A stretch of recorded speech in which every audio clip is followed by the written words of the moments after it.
Imagine someone collapses on a busy sidewalk in the middle of the day. Dozens of people walk past. Some glance down. Some slow their pace for a second. But almost nobody actually stops to help.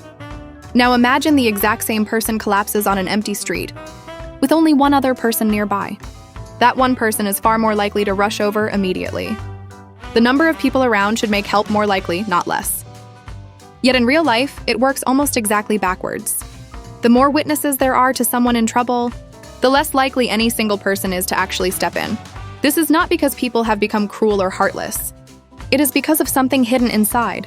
Human psychology that quietly convinces every single witness that somebody else will probably handle it instead, long before anyone consciously decides to look away, before a single rational thought even has time to form. Psychologists call this the bystander effect. It describes how the presence of other people actually reduces the chance that any individual will step forward to help someone in need. Two separate mechanisms drive this behavior. The first is called diffusion of responsibility. When only one person is present during an emergency, all of the responsibility sits directly on that one person. But when 10 people are present, each person quietly feels like they only carry a small fraction of that responsibility, and everyone assumes someone else will act first.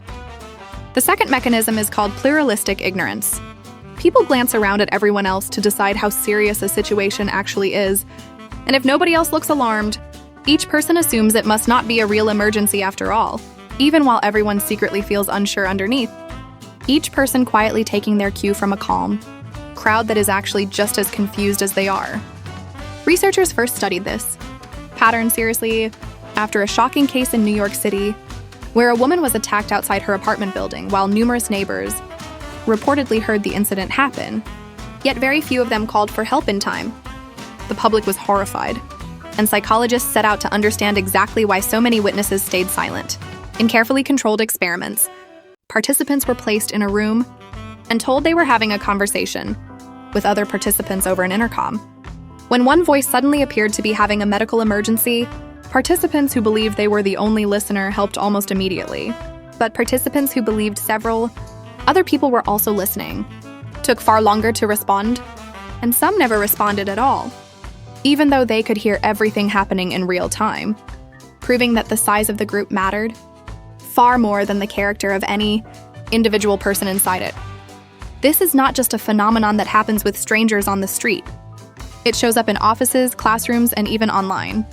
An employee notices something unethical happening at work but assumes someone higher up must already know. A student sees a classmate being bullied but assumes a teacher must be aware. A comment thread watches someone being harassed online, and everyone assumes someone else will report it or step in. The setting changes completely, but the underlying psychology stays exactly the same. The bigger the crowd, the smaller each individual feels their own responsibility becomes, until eventually, almost nobody feels responsible for anything at all, and the person who actually needed help is left waiting for someone who is never going to arrive, surrounded by a crowd that genuinely believed help was already on its way. What makes this even more unsettling is that most people are completely convinced they would be the exception. Almost everyone believes that if they personally witnessed an emergency, they would be the one to step forward immediately, no matter how many other people were standing around them. But study after study shows the opposite. The size of the crowd predicts behavior far more accurately than personality, kindness, or good intentions ever could. Even genuinely caring people freeze in large groups, not because they stopped caring, but because their brain quietly calculated that their individual action probably was not necessary. The uncomfortable truth is that morality alone is rarely enough to overcome this effect. Only awareness of the pattern itself gives anyone a real chance of breaking it, which is exactly why so few people ever manage to break it at all. There is one simple technique proven to break the bystander effect almost instantly. Instead of shouting for help into a crowd, single out one specific person. Point directly at them, describe exactly what you need, and assign the task clearly, such as calling emergency services right now. The moment responsibility becomes personal instead of shared, diffusion of responsibility disappears almost completely, and that one chosen person becomes far more likely to act immediately. The same principle applies to yourself. The next time you witness something wrong and quietly assume somebody else will handle it, Remember that everyone else in that crowd is probably thinking the exact same thing. If this video just explained why so many people stay silent in a crisis, subscribe, because understanding this pattern might be the difference between watching and actually helping the next time it actually matters, in a moment that will not wait around for anyone to make up their mind.